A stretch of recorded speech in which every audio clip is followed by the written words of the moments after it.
आसन सलीम बरियार जो है वो नौजवानों की आवाज़ बन के मीडिया के साथ उसी तरह करीबी राब्ता रखेगा और अपने हलके के अवाम के मसाइल के तदारक के लिए इस असम्बली में हलके की, सूबे की, अवाम की और इस मुल्क की ताकतवर आवाज़ बन के सामने आएगा।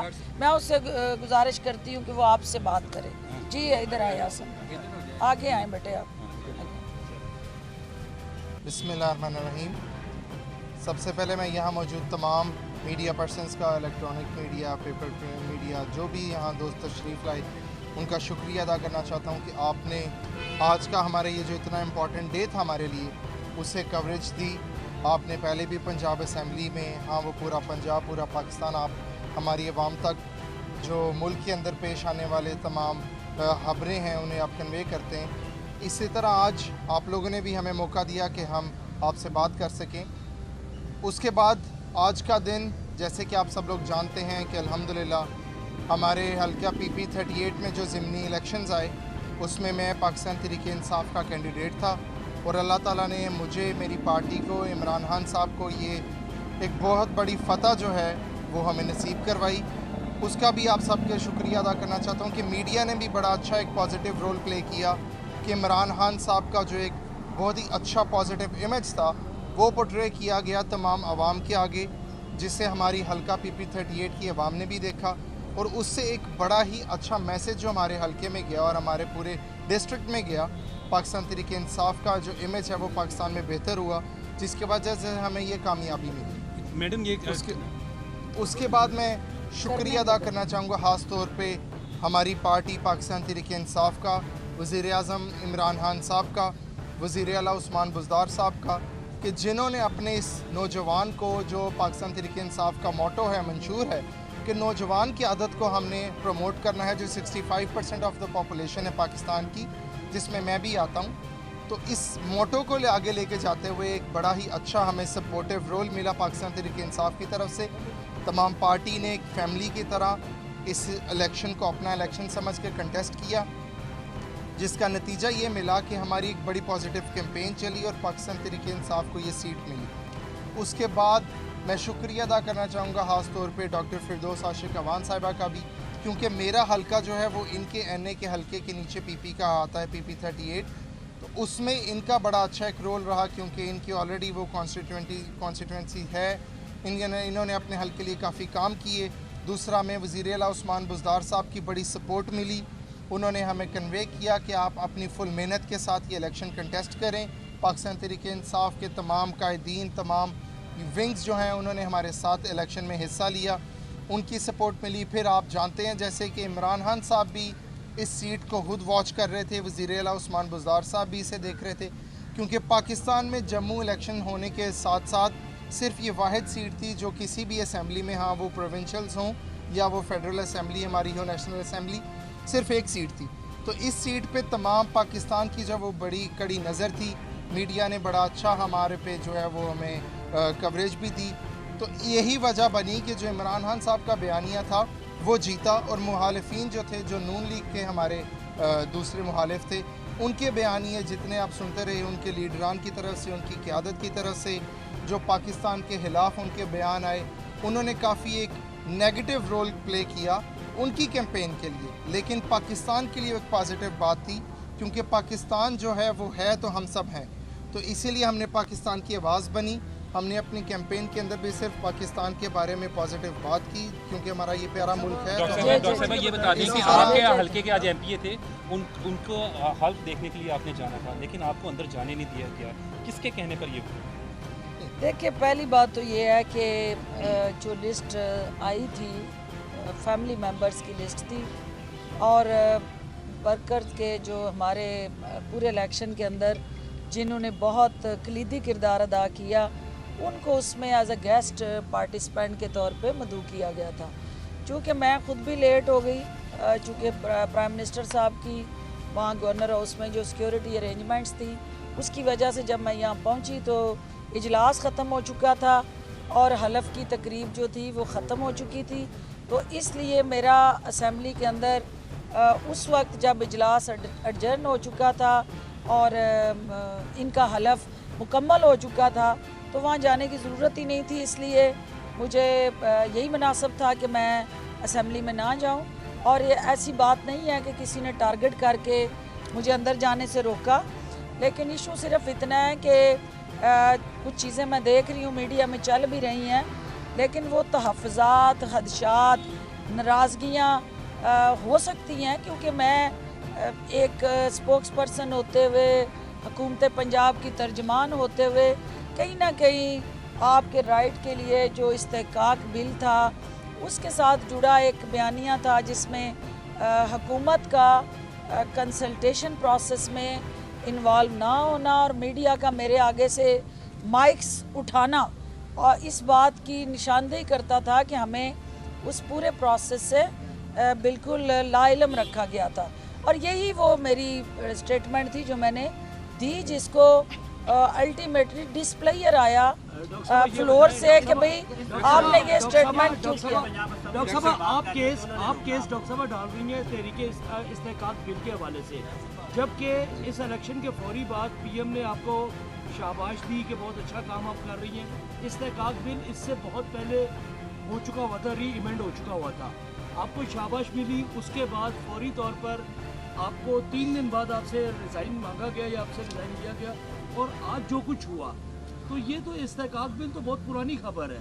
उसके बाद एक आपकी बड़ी अच्छी कारकर्दगी जिसमें पीएम ने आपको बड़ा अप्रिशिएट किया। देखिए हाजिर साहब, बात सिर्फ इतनी है कि हम इत्तेहादी हैं, काफ लीग हमारी इत्तेहादी जमात है, स्पीकर साहब जो हैं वो इस असेंबली के कस्टोडियन हैं, ये उनका इस्तेहकाक है कि वो किसको दाखिले की इजाज़त दें, किसको ना दें। लेकिन मैं ये समझती हूँ कि जिस वक्त मैं पहुँची तो हलफ भी ख़त्म हो चुका था और इजलास भी ख़त्म हो चुका था, इसलिए जो भी हमारी कहीं घर की बातें हैं हम घर में बैठ के उसको सेटल करेंगे।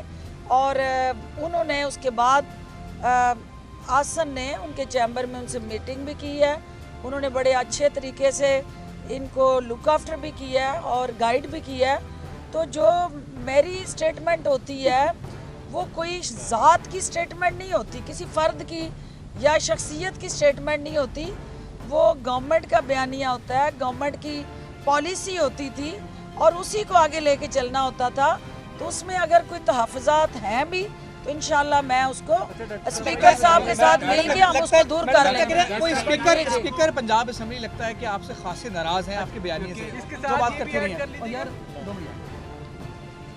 स्पीकर साहब लगता है आपसे काफ़ी नाराज जो है वो हुए, इसीलिए क्योंकि आपका नाम तो लिस्ट में मौजूद था, काटा किसने करवाएंगे? सबसे ज़्यादा इस इत्तेहाद को सपोर्ट करने और इस इत्तेहाद को प्रमोट करने और स्ट्रेंथन करने में सबसे मजबूत आवाज़ जो थी वो मेरी थी। और जब भी आपने मीडिया ने तेज़ो तंद सवालात किए, मैंने हमेशा अपने इत्तेहाद को बरकरार रखने के लिए उन तमाम सवालात का फ़राग दिली से एक मफामाना सोच के साथ जवाब दिया। आज भी हम ये समझते हैं कि हमें आपस में PML काफ हों या PTI हो, स्पीकर साहब हों या वज़ीर आला हों, हमने इकट्ठे चलना है, इकट्ठे हमने आगे बढ़ना है, और कहीं कोई तहफ़्फ़ुज़ात हैं तो हमने उसको दूर करना है। बहुत शुक्रिया जी फारूक साहब।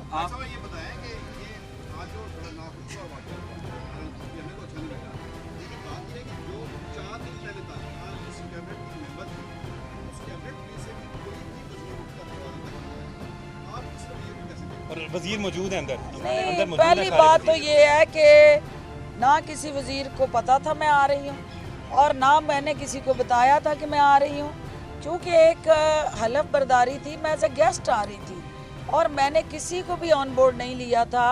बल्कि बाद में मुझे कॉल आई, उन्होंने भी कोई गैलरी में या अपने इंफॉर्मेशन उन तक आई, चीफ विप ने मुझे कॉल की, पार्लिमानी सेक्रेटरी इंफॉर्मेशन ने कॉल की कि आपने हमें क्यों नहीं बताया।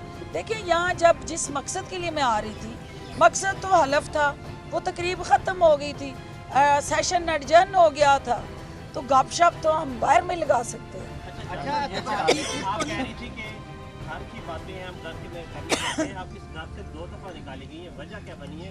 फेडरल में भी निकाली गई हैं, इसी खाद की कैबिनेट से दूसरी दफ़ा निकाली गई हैं। दोनों दफ़ा मेरा रोल जो मेरी जमात ने मुझे असाइन किया, वफाक में मेरे कप्तान जो हैं वो इमरान खान है, उन्होंने मेरा रोल उधर पहले लगाया, मैंने वहाँ ड्यूटी अदा की। फिर उन्होंने मेरा रोल पंजाब में लगाया, मैंने वहाँ ड्यूटी अदा की। आगे वो मेरा रोल कहाँ लगाएंगे ये उनका इस्तेकाक है, और जहाँ भी मेरी जमात मुनासिब समझेगी इंशाअल्लाह इमरान खान की क़यादत में उस रोल को हम दयानतदारी से, ईमानदारी से अदा करेंगे। और नून लीग को जो बगलें बजा रही है उसको ये सुन लेना चाहिए, वो तमाम जो दरबारी हवारी कनीज़ें और स्टपनियाँ जो जिनकी बातें खिली हुई हैं कि डॉक्टर फिरदौस जो है वो आपके सीने पे मोंग धलती रहेगी, क्योंकि आपकी जान नहीं छूटेगी और ना आपको हम खुली ग्राउंड में वज़ीर आला हूँ या PTI हो उस पर इसी तरह हमलावर होने की इजाज़त देंगे। आखिरी जी आखिरी आप बताइएगा कि आज जो वाक़या पेश है डॉक्टर साहब को अंदर नहीं जाने दिया गया, आप इसको किस नज़र से देखते हैं? आप कंडेम करते हैं इसको? क्योंकि इस पे मैं थोड़ा क्लियर करना चाहूँगा। डॉक्टर साहब ने जिस तरह बताया कि वो किसी को इन्फॉर्म किए बगैर हमारी गेस्ट लिस्ट के अंदर उनका नाम था। डॉक्टर साहब अकेली नहीं, क्योंकि हम जब आए तो स्पीकर साहब सिर्फ हमारे ओथ का वेट कर रहे थे, मेरे ओथ का। मैं गया अंदर, ओथ की तकरीब हुई और उसके बाद सेशन एडजर्न हो गया और मुझे स्पीकर साहब ने अपने चैम्बर में मदऊ कर लिए। डॉक्टर साहब के साथ हमारे तकरीबन 8 से 10 उस लिस्ट के अंदर मेहमान हैं जो वक्त की देरी की वजह से नहीं आ सके, और उन्हें भी हमने पैगाम पहुंचा दिया कि आप क्योंकि अब सेशन नहीं है। और उसके बाद अगर आप लोग बात करें स्पीकर साहब ने कुछ ऐसा किया, ये बिल्कुल गलत बात है। स्पीकर साहब ने मुझे, मेरी पूरी फैमिली को ओथ सेरेमनी के बाद अपने ऊपर चैम्बर में बुलाया, रिफ्रेशमेंट्स की, हमारे साथ बैठे और मुझे दुआएं दे के और प्यार दे के अपने चैम्बर से विदा किया कि भाई आप जाओ और आप अल्लाह ताला आपको इस मिशन में जो वो कामयाबी। आपका तो इस काफ़ी है। डॉक्टर साहब ये बताइएगा कि आप जिस तरह कह रही हैं सारी सूरत हाल आपने बयान की, क्या वजह है? आप फेडरल मिनिस्टर रही हैं, प्रोविंशियल मिनिस्टर रही हैं, बीइंग अ पार्लियामेंटेरियन, अमूमी तौर पर एक्स पार्लियामेंटेरियंस आ जाते हैं, उन्हें इज्जत और एहतराम से अंदर जाने दिया जाता है। कहीं कोई ऐसी वजह तो नहीं कि बरियार फैमिली का जो काफ लीग से ताल्लुक था और उनके बरखुरदार PTI में शामिल हुए और उसके बाद कोई ऐसी खालिद चौधरी परवेज़ लाई साहब के दिल में हो जिसकी वजह से आपको इनफरादी तौर पर टारगेट किया गया, क्योंकि लिस्ट में नाम मौजूद था? आप कोई ऐसी शख्सियत तो नहीं है जिसको गार्ड या कोई इसको जानता है? और आप बार-बार कहती रही, आप बार-बार कहती रही कि ये सारी सियासत के उतार चढ़ाव होते हैं, और काफ लीग PTI में शामिल हो और जीते सीट तो चौधरी साहब को यकीनन उसमें खुशी होनी चाहिए। और मैं समझती हूँ कि अगर कहीं ऐसी कोई जो आप जिसकी तरफ निशानदेही कर रहे हैं वो बयानिया अगर एग्जिस्ट करता है तो वो बयानिया जो है वो छोटा बयानिया है। बड़े लोग जो हैं वो बड़ी सोच रखते हैं और वो छोटी इस किस्म की हरकतों में नहीं उलझते, और मैं नहीं समझती कि स्पीकर साहब जो हैं उनकी नोटिस में ये चीज़ होगी। हो सकता है उनके अलावा सिक्योरिटी के अंदर मौजूद किसी शख्स को या किसी फ़र्द को या असेंबली स्टाफ की तरफ से कोई ऐसी चीज़ हुई हो। परवेज़ लाई साहब की सोच बड़ी है, उनकी विजन बड़ी है, और उनके पाकिस्तान और अवाम के साथ जो जुड़े रिश्ते हैं वो बड़े मजबूत हैं, और मैं नहीं समझती कि वो टारगेट करके किसी मेंबर को, साबका मेंबर को या मौजूदा मेंबर को मिलान करेंगे। वो बड़ी सोच वाले शख्स हैं और मैं उनसे बड़ी सोच ही तवक्को करती हूँ। ये छोटी सोच है और ये एक ऐसा अमल है कि जिसकी मैं नहीं समझती कि पार्लिमानी रवायात में कोई गुंजाइश होती है। पार्लियामेंटेरियन जो होते हैं वो पार्लियामेंट में आते हैं और जाते हैं, और साबका पार्लियामेंटेरियन होते हैं उनका इस्तेकाक भी होता है, और चौधरी परवेज़ लाई साहब कम अज़ कम ऐसा नहीं कर सकते, और ना उनकी किसी जगह पे भी कोई ऐसी टारगेट करके इंटेंशन हो कि वो हमें डिग्रेड करें, क्योंकि वो इज़्ज़तें देने वाला घराना है, वो किसी की इज्जत से नहीं खेल सकते। YouTube पर Googly TV देखने के लिए youtube.com की सर्च बार में Googly TV टाइप करें। Googly TV के पेज पर सुर्ख रंग के सब्सक्रिप्शन वाले बटन पर क्लिक करना ना भूलिए। YouTube पर अपलोड होने वाली वीडियो से बाखबर रहने के लिए बेल आइकॉन पर क्लिक कीजिए। आपको हर नई आने वाली वीडियो के बारे में नोटिफिकेशन मौसूल हो जाएगा।